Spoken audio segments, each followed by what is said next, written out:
li leen yéen maanaam politique bii ngeen nekk nii dafa romb politique bii ngeen nekk nii barki sëñ Tuubaa da leen romb dajaloo ci seen sanslam mais toog leen seen kër yi am na ci ñoo xam ne boo demee Géejawaay lañ jógee ñi jógee Fass Mbao ñi jógee Tëngéej sax ngir seetaan si mag ban sanslam pour wan leen yéen da ngeen a tardé maanaam niveau bii ngeen nekk nii ñi gars yi weesu nañ foofu moo tax man Sonko billahi ni nga def ba jëlee fii ñi ma jaaxal na ma barki sëñ Tuubaa Sonko ni nga def ba jëlee fii ñi jaaxal na ma yéen billahi maanaam ñu xoolal jamono 1960 politique boobu amoon ba léegi moom la ñuy dund nii ba ndëgg ni ngeen dajaloo ci siège bi noonu taxaw di seetaan Macky Sall du bokk sama yàlla ak Nations Unies du ko jiite incha allahu rabbi waaw ndeysaan lu yàlla Guy Marius Sagna waaw Guy Marius Sagna wooy wax yow dëgg yàlla yow it kontaan naa ci yow Guy ndax keroog wax dëgg yàlla débat ba nga débat ak Papa Ngagne Ndiaye Guy Marius Sagna tu n'es pas complexé barke Sëñ Tuubaa tu n'es pas complexé Guy Marius Sagna yow macha allahu rabbi maanaam audace bi nekk ci yow ak xam-xam bi nekk ci yow ak maanaam amoo complexé ci dara te loolu Sonko moo ko révolutionné parce que jamono ji njëkk ja gars yi dañ naan toog di wax lu leen neex léegi Papa Ngagne day sañ a toog wax lu ko neex nga taxaw ne ko lii ànduma ci barke Sëñ Tuubaa te yaayay yow lu toll ni loi bi nga xam ne borom ñaari tur yi nit mësu koo nangoo teg ci réew mi Sonko ñëw fexe ba teg loi bi yow ko moo tax Guy Marius Sagna tontu la lam toll nee na marche bu am mësuma la cee gis te moo ne yàgg nañoo xeex marche borom ñaari tur yi ca réew ma yow Pam Ngagne mësoo koo teewee yaayey li yéen fi mu toll nii barke Sëñ Tuubaa réew mi dina changé nan dem rek réew mi dina changé di ngeen xam lépp dëgg la lu loolu Sénégal lii la ok ndeysaan Sénégal va récupérer waaw Sénégal nag fi mu toll nii wax dëgg yàlla récupéré nañ li nga xamante ni si ndeysaan mooy gaz yaakaar teranga bi nga xamante ni si Macky Sall da koo saraxe woon jox ko américains yi man dëkk jàmbur laa ne de xaama bàyyi tur américains yi ndax ku ne dëkk xaaral daal ma dégg nga daa saraxe woon ba gaz bi yaa ngi dégg jox ko waa dëkk bii ma ne bi mu leen ko joxee yaa ngi dégg ñun amuñu ci lu dul 10% waaye Sonko nag ñëw na fexe ba récupéré waat gaz boobu ci loxoy waa dëkk bii yaa ngi dégg wax day leer yaa ngi dégg gaz bi mu joxoon waa dëkk bii ma nekk yaakaar teranga gaz bi Macky Sall da ko jëloon jox ko dëkk bi ma nekk bi mu leen ko joxee Sonko moo ñëw fexe ba jëlewaat gaz bi si seen loxo te waxoon na ko néewoon na dinaa jëlee gaz bi si seen loxo dinaa ko indiwaat ci réew mi wax dëgg yàlla kon wax dëgg yàlla gàcce ngaalaama Sonko barke Sëñ Tuubaa waaw parce que yow gaz boo xam ne nga jël ko jox ko waa dëkk bi yow amoo ci lu dul 10% te yaa moom gaz ba 99% yëpp delluwaat seen loxo soo ko fexe ba lijjantiwaat gaz bi indiwaat ko ci réew mi maa ngi gis plateau télé ñii fen di diaboliser yéen a bon waaye bu fekkoon ni wax dëgg yàlla Macky Sall moo ko def ku ne heure bi di ngeen wax di ngeen tekk toog ci télé yi di ko tëggal ko feccal waaye fi mu toll nii fexe ne Sonko ba négocier waat ko jëlee ko ci loxoy dëkk bii ma nekk yaa ngi dégg ci loxoy waa dëkk bii indiwaat ko ci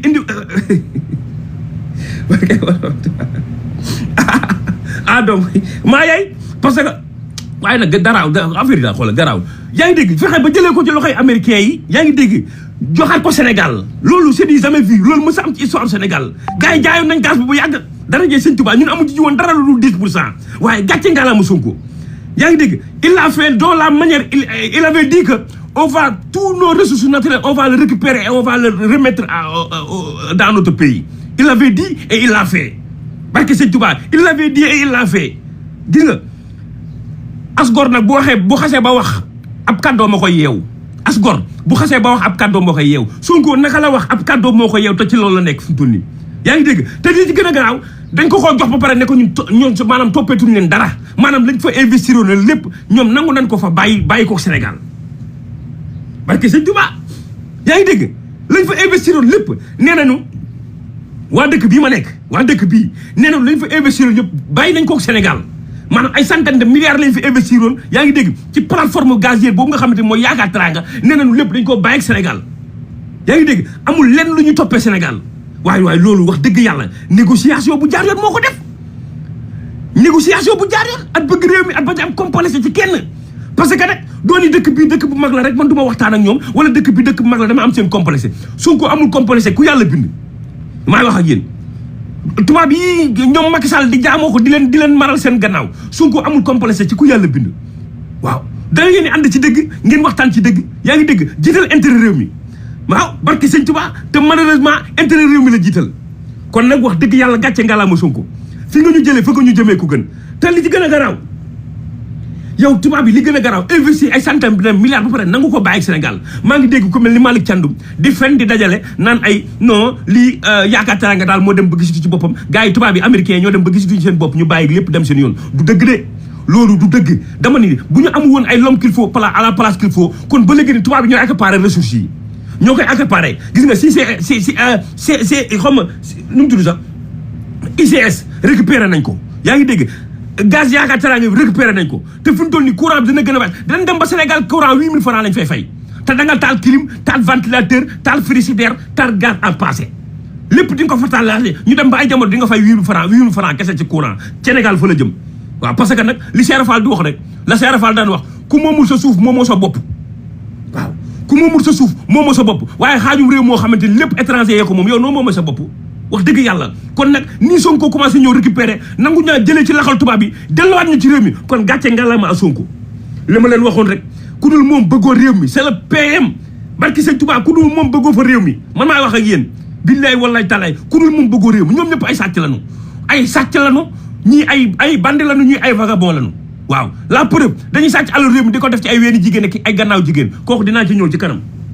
waaw kon nag wax dëgg yàlla gaz yaakaar teranga ba nga xam Sonko récupéré na ko delluwaat ko ci loxoy Sénégalais yi waxoon na leen ko néewoon na leen dinañ négocier waat contrat yi te on va renégocier les contrats kon donc les contrats là ils sont actuellement on est en train de les renégocier waaw on a négocié le gaz de yaakaar teranga on l'a récupéré, on l'a remis aux Sénégalais. Donc, il y a d'autres pôles même qui restent. Il y a d'autres ressources même qui restent dans les mains des étrangers. Et Inch'Allah, Rabbi, on va récupérer tout, on va le remettre aux Sénégalais. Parce que c'est les Sénégalais avant tout. Ça nous appartient. Comment tu peux prendre les ressources de quelqu'un alors que tu n'as pas causé avec le pays? C'est pas normal. Avant de récupérer les ressources des personnes là, il faut causer avec le pays. Sinon, on n'accepte pas. Vous ne devez pas récupérer notre ressource. Mais malheureusement, notre ressource, vous l'avez récupérée. Donc, on n'a pas été d'accord avec vous. Actuellement, là, Sonko est en train de récupérer les ressources et il les remet au pays. Les Guinéens, là, je voulais faire un entre parenthèse là-bas. Vous, les Guinéens qu'on a créé là, j'ai entendu Cheikh Yérim Seck en train de diaboliser votre gouvernement là. Cheikh Yérim Seck, c'est un... Comment dire ça? Oh, Cheikh Yérim Seck c'est un profitard waaw kay profitard moom laa doon wër day soog a yegsi Cheikh Yérim Seck c'est un profitard vous comprenez vous les Guinéens il chantage les présidents des pays là pour récupérer de l'argent chez eux et aussi Cheikh Yérim là dans notre pays nous on ne le considère pas parce que lui c'est un violeur Cheikh Yérim Seck il a violé un enfant on l'a amené au tribunal il a dit que moi j'ai pas mis mon sexe dans le sexe de l'enfant je l'ai mis seulement sur la porte de l'enfant du sexe de l'enfant Cheikh Yérim qui a avoué ça au tribunal même donc c'est pas une référence nous les Sénégalais on se réfère pas sur Cheikh Yérim Seck kon donc vous les Guinéens là ce qu'il dit là il ment Cheikh Yérim Seck c'est un menteur parce que c'est pas un bon homme c'est pas une référence parce que il avait violé un enfant amené au tribunal, il a dit que moi, j'ai pris mon sexe, je ne l'ai pas mis dans le sexe de l'enfant, je l'ai mis sur la porte du sexe de l'enfant. Donc cet homme-là, il ne faut pas l'entendre. Il faut vous, comment dire, vous les Guinéens là, il faut rester debout, vous voyez, il faut rester derrière votre président et accompagner-le. Mais nous, Cheikh Yérim, on ne le considère pas. C'est un mais c'est un imbécile de première catégorie. Il faut le savoir. Nous, on ne le considère pas. Donc, vous les Guinéens là, il ne faut pas écouter Cheikh Yérim. Je l'ai vu dans une plateau télé là, en train de diaboliser votre président pour dire que votre président tel c'est tel. Nous, ça ne nous concerne pas. Lui, il a d'autres ça à fouilleter. Parce que lui, c'est un violeur. Son fils aussi, on l'a attrapé sur un cas de viol. Donc, il ne faut pas l'entendre. Vous là, il faut gérer vos problèmes. Nous, les Sénégalais, on gère notre problème. Vous voyez? Parce que c'est pas sûr. Parce qu'il peut dire quelque chose sur vous. Vous croyez que nous, les Sénégalais, on est des ennemis avec vous. Nous, on n'est pas des ennemis avec vous. Cheikh Yérim qui est un profitard, il n'a pas de métier. Il parle sur le président, on lui donne de l'argent. Donc, il faut écouter ça, mais on ne l'a pas envoyé, nous les Sénégalais. Cheikh Yérim, c'est un profitard. Et votre président là, Dadis Camara, il y avait un jour, il a dit que Cheikh Yérim l'a demandé beaucoup d'argent pour faire son image. Donc c'est un profitard. C'est comme ça qu'il faisait avec les présidents des autres pays même. Même nous, il le faisait chez nous. Vous voyez? Mais c'est Sonko qui a cassé ses rythmes. C'est Sonko qui a cassé ses rythmes. C'est Sonko qui a tout... c'est tout Sonko qui a tout coupé. C'est pourquoi maintenant, il ne parle pas du Sénégal, il parle pour d'autres pays pour qu'on lui donne de l'argent. Il ne faut pas avoir ça complexé. Parce que nous, le Sénégal, on n'a pas son compte. C'est ça que je voulais passer un message pour les Guinéens. Barke borom Touba. Fi mom da ngeen mëna fan di dul di dajale. Bu soba yalla di leen diaboliser ba nit ñi xam baaxu leen. Yow baaxo ngay dal ci président dëkk jambu do li jël sa bop. Yow yaa am problème yo wara li jëndi. Hein? Li jënd di fenn ko dajale. Yaa ngi dégg? Aussi le Sénégal et l'FMI. L'FMI on ligné sur des chiffres avec OK. FMI ma gars yi doon fen naan FMI ba na Sénégal léegi FMI ak Sénégal li ñu nañ ci ay chiffres maanaam d'accord nañ ci ay chiffres léegi trouvé nañ terrain d'entente FMI yaa ngi dégg te incha allahu rabbi nee nañ on va continuer à accompagner Sénégal on va commencer des nouveaux procédures FMI fi mu toll nii dëggal na boppam ci loolu parce que dañoo jàppoon ni ñun Sénégalais dañoo am seen complexe wala Sonko bu ñëwee day séddee mais Sonko dafa ñëw tee leen à la lettre ne leen li ngeen wax ànduñu ci restructuration bi ngeen wax ci réew mi Sonko nee na du ma ko def. yaa ngi dégg waaye FMI nag bañ demee ba sonn xam ni kii ñuy waxal daal dëgër bopp du dégg du gis dara du ko xeeñ moom Sonko ci lañ ñu nag daal ne kon nañ peese tension bi daal di teg armes yi daal di négocier ak Sonko ci loolu nag nee nañu waa FMI nee nañu instant yi lii ñu nañu ak Sénégal léegi fi ñu doon d'accord nañ ci ay chiffres le Macky Sall defoon yëpp moo ko def det kase am na yooyu yëpp FMI léegi d'accord na ko incha allah rabbi on va trouver un terrain d'entente avec le Sénégal c'est le FMI qui a dit ça du samay waxi FMI la barke borom Touba Ah oui, parce que actuellement là, il y a partout de problèmes dans le monde. Parce que Kenya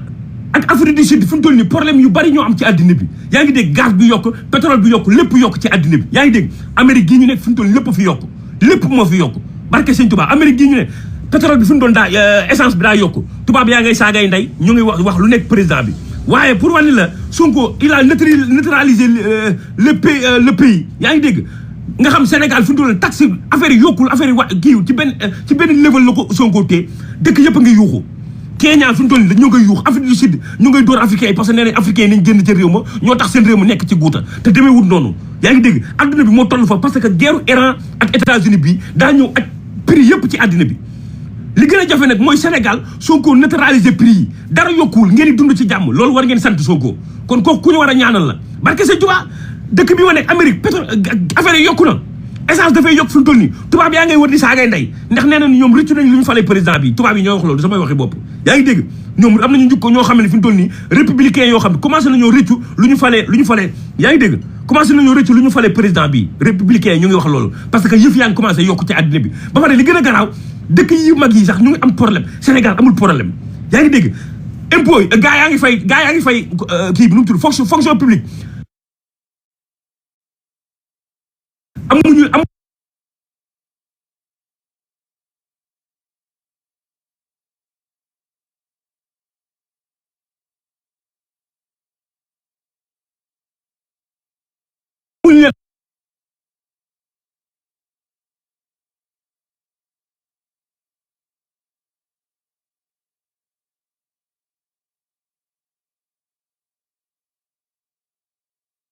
une vision, il a une vision de loin. Parce qu'on a dit que, dans la phrase de Wolof là, on a dit que l'enfant monte en haut, il ne voit rien. L'homme âgé, assis en bas et voir loin. L'homme, c'est le proverbe de Wolof. Il a dit que l'enfant monte en haut, il ne voit rien. Le grand âge, assis en bas, voit de loin. Ça veut dire que ginnaaw gone dina yëg ci kaw du gis dara mag toog ci suuf di seen la sori kon Sonko era xamoon na ni adduna bi yëf yi dina yokku kon moom loolu teel na ko prévenir parce que bi ñu tàmbalee guerre Iran bi affaire yi avant muy déclencher la woon gouvernement ak waxtaan ak ñoom ne leen nañu prévenir ñu xool nan la ñu mën a gàttandoo problème yi ba bu ñëwee réew mi du ko yëg kon Sonko ci loolu la nekk yaa ngi dégg Mauritanie dégg naa fi mu toll nii oto yi bari nañu fi mu toll duñ daw bëccëg gi guddi gi la ñuy daw parce que dañuy sakkan ak essence yi ñoo ngi koy wax ca Mauritanie yaa ngi dégg Kenya fi mu toll ñu nga fees dell ca taliba wàcc di marché parce que nee nañ dundu ga daa seer Kenya Afrique du Sud ñu ngay dóor noir ya di leen rey noir yi nee nañ leen dañ génn dëkk bi yaa ngi dégg Togolais yi Gambie lépp képp africain bu nekk ci Afrique du Sud parce que adduna bi moo toll foofu dëkk yëpp a ngi koy yëg France fi mu doon France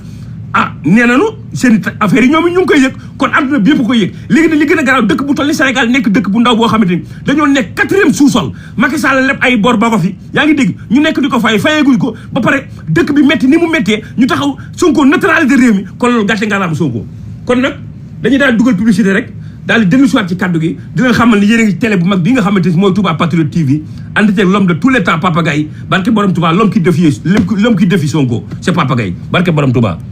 ñu dugal publicité rek barke sëñ Touba tey rek damaa demoon ca kiiwu nu mu tudd kii chinois yi lii nag chinois yi ñoo koy defar tii la joo xamante ni si daa baax ci mag ndax day wàcc lépp daal moom tii ji barke sëñ Touba bismillahi rahmaani rahim barke sëñ Touba chinois yi day ku leen topp ñu wan la àjjana de waaw barke sëñ Touba tii ji lëf la de lii wër na sëñ Touba tii ji lëf la man dama ko gis ci magasin ba rek waaye xamul lu muy saf waaye tey daal dama ni chinois bi faaw ma ñam lii waaye problème boo gis may moom mooy problème waaye dolli ma jafewul waaye mu mel ni kii daa ci fàgguwaat ay yëf ndax xam naa ni chinois bi moom amul problème lii mu ma ñamal xam na ñoo xam ne kenn du leen ñamal loolee nawet bu xëy ne rek ñun la ay woo kon nag chinois bi incha allah rabbi di nga ma gis fan di nga ma gis chaque jour ndax lii moom comme ñoom naa ko duma ko ba barke borom Tuubaa te ñam naa ko neex na banaa ko amul fenn daraje sëñ Tuubaa kon ndeysaan kii kan la dégg naa Macky Sall nag nee na Sénégal comme bëgguñu woon loi amnistie bi léegi nañ ko abrogé gis nga loolu ay tappale la parce que yéen ba ngeen di voté loi amnistie bi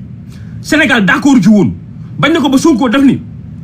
wàllum loi amnistie bi dafa waxoon ay député passif Sonko da leen waxoon bu leen ko voté wuñu loi ba kon nag doo jël sa loi bopp voté ko sa bopp fexe ba dugg ci guute goo xam mënoo ciy génn yaa ngi dégg ñu ñëw ba feetaan nga voté sa bopp loi bi pour mën a génne sa bopp génne say nit yaa ngi dégg ba pare taxawaat tey naan loi bi dañ ko abrégé ci caaxaan képp ngeen nekk dem leen wax leer yéen waa APR yi ci caaxaan ngeen ne parce que boobu ba léegi gis nga ñu ci mel ne ay garandoo yi fële ca 106 naan ma ay loi bi abrégé la gis nga loi bi bu ñu koy abrégé yéen la ko voté woon loi bi Sonko d'accord ci woon mosu cee d'accord yéen ngeen voté ko parce que yéen a ëppoon majorité ci Assemblée nationale bi kon kay loi bi yéen la concerné wax dëgg yàlla yéen la concerné te nee nañu une loi d'amnistie ne couvre pas des faits politiques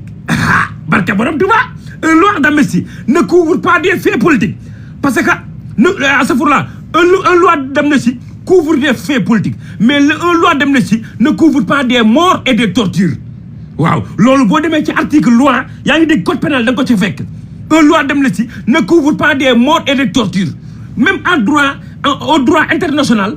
une loi d'amnistie ne couvre pas des morts et des tortures. Comme si vous disiez qu'on doit abroger la loi, vous vous trompez même. Parce que c'est vous qui avez voté la loi, alors que nous, on n'avait pas accepté. Parce que Sonko avait dit qu'à ses députés ne votez pas la loi. Donc ça, la loi vous concerne, vous les APRois. Parce que c'est vous qui a tué les enfants, qui a emprisonné 2000 personnes, 2000 détenus. Donc cette loi ne nous concerne pas. Nous, les populations sénégalaises. Parce que vous avez fait un mouvement, vous avez tué beaucoup de gens pour vous débarrasser du pays ou bien pour vous sortir dans le petit porte. Vous avez dit qu'on va organiser une loi d'amnistie pour couvrir tous les faits. Et la loi d'amnistie ne couvre pas tous les faits. Ça couvre que des faits politiques. Une loi d'amnistie ne couvre pas des tortures et des morts.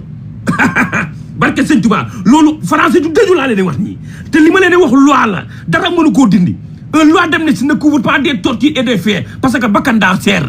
yaa ngi dégg mënoo rey nit ba noppi toog raya waaye xanaa lii kon bu fekkee lii la président dëkk yëpp sax ñoo rey nu leen neexee bu ñu paree def loi dem si setal seen bopp dem seen yoon nan wax dëgg gis nga lii nii bu fekkee loi bi def amnistie bi am na dama ni kon Diomaye Diakhar Faye sañ naa rey ñu ko neex bu nga léegi bu demee bay waaj a jeexal créé loi d'amnistie yaa ngi dégg raxas boppam daal dem yoonam yaa ngi dégg ci tappale képp ngeen ne parce que loi bi Sonko mësu koo d'accord te mësuñu koo signé yéen a nekkoon yéen a ëppoon assemblée nationale ba yéen waa APR yi yéen a voté loi bi seen loi bopp la léegi nag li wax ji mooy loi bi incha allahu rabbi dañ koy kii wax nu mu tudd abroger on va abroger la loi et on va sortir tous les faits torture et tuer yaa ngi dégg rey ak torture moom duñ ko dugal ci loi bi loi d'amnistie bi kon yéen bu yeboo ngeen waaj ku ci rayoon nit da nga dugg ci kaso bi yaa ngi dégg ku ci defoon loo ci war a def di nga feeñ te nag xëy na waa ji bébé ne la ne bu ko deful incha allah rabbi Sonko dina ko def te amuñ ci moom yaakaar mu def ko moom Diomaye Diakhar Faye parce que fi mu toll nii wax dëgg yàlla sa sil bu xarit boo ko gisee sa taatu noonu sa xel war naa téye wax dëgg yàlla waaw fi mu toll nii moom wax dëgg yàlla ñoom la taxoon fi mu toll nii wax dëgg yàlla kon suñu xel mosul dal ci ne di nga kii di nga def enquête yi ci moor yi incha allahu rabbi aussi attends je vais xaama dugal 5 personnes ndeysaan ñu siyaar wàccaat ma continuer liggéey bi ndax fii mu ne ndeysaan ah waaw barke Sëñ Tuubaa li ma fi wax loi yu wow koŋ laa fi wax kenn mënta dindi barke Sëñ wow koŋ kay